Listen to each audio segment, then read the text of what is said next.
Hello everyone, इन news program में एक बार फिर से आपका स्वागत है। आज की क्लास का हमारा टॉपिक है जुवेनाइल जस्टिस बिल 2021 आवश्यकता और चिंताएं। क्योंकि आज का ये टॉपिक पॉलिटी से जुड़ा हुआ है तो इसलिए जीएस पेपर 2 के हिसाब से इम्पोर्टेंट है। डियर स्टूडेंट्स, अगर आप इस क्लास को अंग्रेजी में देखना चाहते हैं तो शाम 7:30 बजे दृष्टि IAS इंग्लिश यूट्यूब चैनल पर विजिट करके आप उसे देख सकते हैं।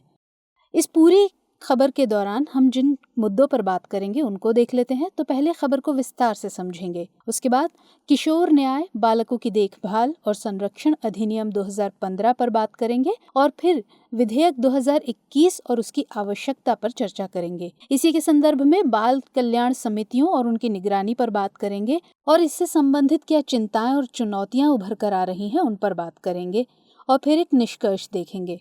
अंत में हमेशा की तरह एक प्रश्न रहेगा जो मेंस की तैयारी के हिसाब से इम्पोर्टेंट है।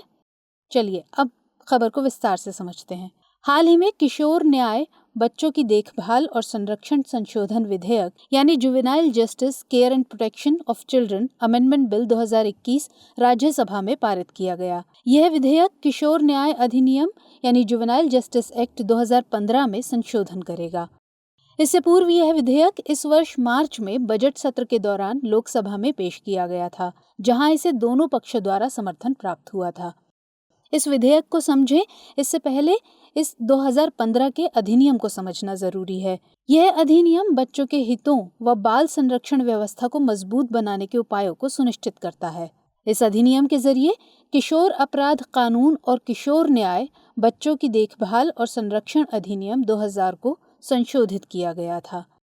यह अधिनियम कानून का उल्लंघन करने वाले 16 से 18 वर्ष के आयु वर्ग के किशोरों यानी जुवेनाइल के ऊपर बालिगों के समान मुकदमा चलाने की अनुमति देता है। 2015 के अधिनियम के तहत किशोरों द्वारा किए गए अपराधों को जघन्य अपराध, गंभीर अपराध तथा छोटे अपराधों में वर्गीकृत किया गया है।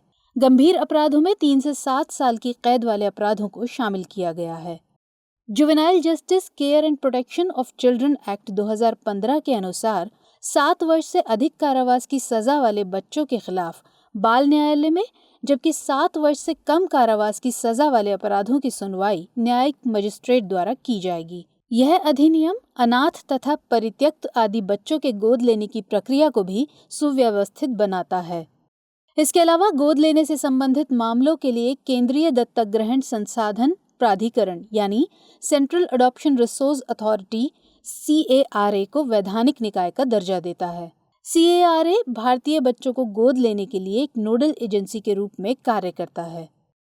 गौरतलब है कि यह अधिनियम चाइल्ड केयर इंस्टीट्यूशन यानी CCI, CWC, juvenile justice board यानी JJB, special juvenile police units यानी SJPU और जिला बाल संरक्षण इकाइयों यानी DCPU की स्थापना का भी प्रावधान करता है। आइए अब बात करते हैं 2021 के इस विधेयक की और उसकी आवश्यकता की। किशोर न्याय, बच्चों की देखभाल और संरक्षण संशोधन विधेयक 2021 के तहत गंभीर अपराधों की श्रेणी में ऐसे अपराध शामिल होंगे जिनके लिए अधिकतम सजा 7 साल से अधिक की कैद है, जबकि न्यूनतम सजा या तो निर्धारित नहीं की गई है या फिर 7 वर्ष से कम है। जबकि 7 साल के न्यूनतम कारावास वाले जघन्य अपराध ज्यादातर यौन अपराधों और हिंसक यौन अपराधों से संबंधित हैं। इस विधेयक की धारा 61 के तहत जिला मजिस्ट्रेट तथा अतिरिक्त जिला मजिस्ट्रेट को दत्तक ग्रहण का आदेश जारी करने का अधिकार दिया गया है, जिससे न सिर्फ लंबित मामलों का तेजी से निपटारा सुनिश्चित किया जा सके, साथ ही जवाबदेही को भी बढ़ाया जा सके। महिला एवं बाल विकास मंत्री स्मृति ईरानी ने विधेयक पेश करते हुए कहा कि ये संशोधन जिला अधिकारियों को अतिरिक्त शक्तियां प्रदान करते हैं, जिससे त्वरित परीक्षण सुनिश्चित करने और जिला स्तर पर बच्चों की सुरक्षा को अधिक प्रभावी और सुनिश्चित किया जा सकेगा। इससे अडॉप्शन की कार्यवाही में तेजी आएगी तथा लंबित मामलों का शीघ्रता से निपटारा सुनिश्चित करने के साथ साथ जवाबदेही को भी बढ़ाया जा सकेगा। वर्तमान में अदालतों में बड़ी संख्या में गोद लेने संबंधी मामले लंबित पड़े हैं, जिससे किसी अडॉप्शन के मामले की प्रक्रिया जटिल हो जाती है। ये संशोधन 2018-19 में राष्ट्रीय बाल अधिकार संरक्षण आयोग यानी NCPCR की रिपोर्ट के आधार पर किए गए हैं। आइए अब बात करते हैं बाल कल्याण समितियों की और उनकी निगरानी की। जुवेनाइल जस्टिस एक्ट 2015 की धारा 27 के तहत 18 वर्ष से कम आयु के देखभाल एवं संरक्षण की आवश्यकता वाले बच्चों की देखरेख, संरक्षण, उपाय, विकास और पुनर्वास के लिए राज्य के प्रत्येक जिले में बाल कल्याण समिति यानी चाइल्ड वेलफेयर कमिटी यानी CWC की स्थापना का प्रावधान किया गया है।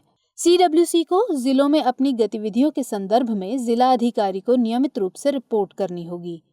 CWC सदस्यों की नियुक्ति संबंधी योग्यता मानदंडों को परिभाषित करने और पहले से अनिर्धारित अपराधों को गंभीर अपराध के रूप में वर्गीकृत करने की भी बात विधेयक में कही गई है। इसके तहत जिला अधिकारी द्वारा CWC सदस्यों की संभावित आपराधिक पृष्ठभूमि की जांच की जाएगी, ताकि यह सुनिश्चित किया जा सके कि नियुक्ति से पहले किसी भी सदस्य के खिलाफ बाल शोषण या बाल यौन शोषण का कोई मामला नहीं पाया गया है। आइए अब बात करते हैं इस पूरे मामले में क्या हमारे सामने चिंताएं या चुनौतियां हैं। विश्लेषकों का मानना है कि इसमें अहम चिंता या चुनौती एक जिला अधिकारी को बहुत अधिक जिम्मेदारियों का दिया जाना हो सकता है। आलोचकों की माने तो एक DM जिले में सभी प्रक्रियाओं का प्रभारी होता है। ऐसे में हो सकता है कि इन मामलों को प्राथमिकता न दी जाए, जिससे इन संशोधनों को लाने का मकसद निरर्थक हो सकता है। इसके अलावा बाल संरक्षण नियमों में विशिष्ट प्रशिक्षण भी प्रदान करने की आवश्यकता होगी, जिससे इस मामले में अधिक प्रखरता लाई जा सके। कुल मिलाकर निष्कर्ष रूप में हम कह सकते हैं कि हालांकि इन संशोधनों का स्वागत किया जा रहा है, किंतु इनके मद्देनजर उठ रही चिंताओं को भी नजरअंदाज नहीं किया जा सकता। इन संशोधनों के सुचारू और बेहतर क्रियान्वयन के लिए आवश्यक है कि इसके सभी पहलुओं को देखा जाए, साथ ही नियमों और कानूनों को भी अमल में लाया जाए। आइए अब बात करते हैं इससे संबंधित प्रश्न की। किशोर न्याय बालकों की देखभाल और संरक्षण विधेयक 2021 के जरिए किए गए संशोधनों ने जिला अधिकारियों को अधिक शक्तिशाली बना दिया है। इस कथन का आलोचनात्मक परीक्षण कीजिए। तो ये था हमारा आज का टॉपिक। मुलाकात होगी फिर किसी नए और इम्पोर्टेंट टॉपिक के साथ। तब तक के लिए इजाजत दीजिए। जय हिंद।